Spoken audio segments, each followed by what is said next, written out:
So let's switch gears to some industry news, and we have a couple of well, I guess one funding announcement and one acquisition announcement um, that I think are both interesting and indicative of something. And what I love is both of these are not AI related, and as we've talked about a lot in the past, is that AI sort of sucks the air out of the room, in that that's all we ever seem to want to talk about. Mhm. But most of the spend, most of the activity that happens on a day-to-day basis within IT organizations still has nothing to do with AI.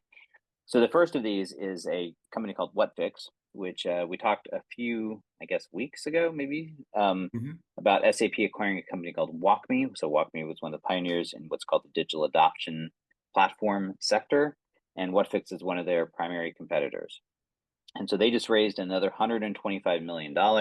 They predominantly provide in-app guidance for using tools, but much like WalkMe did, they have been aggressively moving into capturing user engagement data so that you can improve uh, the usability and the usage of applications. And what's really interesting is WhatFix's entire pitch now is really about this idea of a digital transformation enabler, right? Mhm. Giving enterprise executives the tools that they need to drive this adoption and to drive transformation. And I think it's heartening, because this is the real world stuff that we need to focus on to actually drive change in organizations. So I know, it's just a funding announcement, but it's good to see that it's does you don't have to be an AI company to still get a good chunk of dough. Yeah, and when we say AI company, we're usually talking specifically about generative AI, which has been getting all of the attention. Honestly, there are a bunch of different other types of AI, and the idea of digital guidance within an application.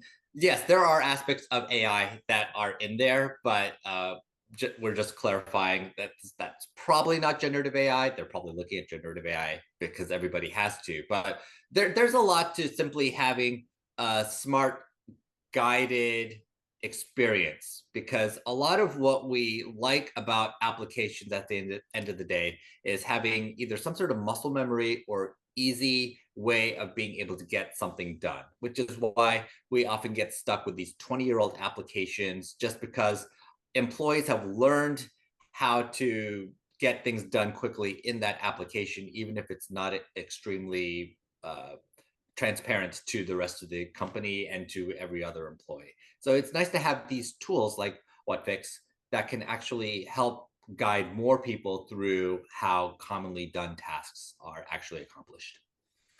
Well, and it does speak to the fact that the vast majority of time that the average knowledge worker is spending within the technology stack and ecosystem is on these systems of record, maybe to a certain degree systems of engagement, where they're using this to process whatever workflow they're doing.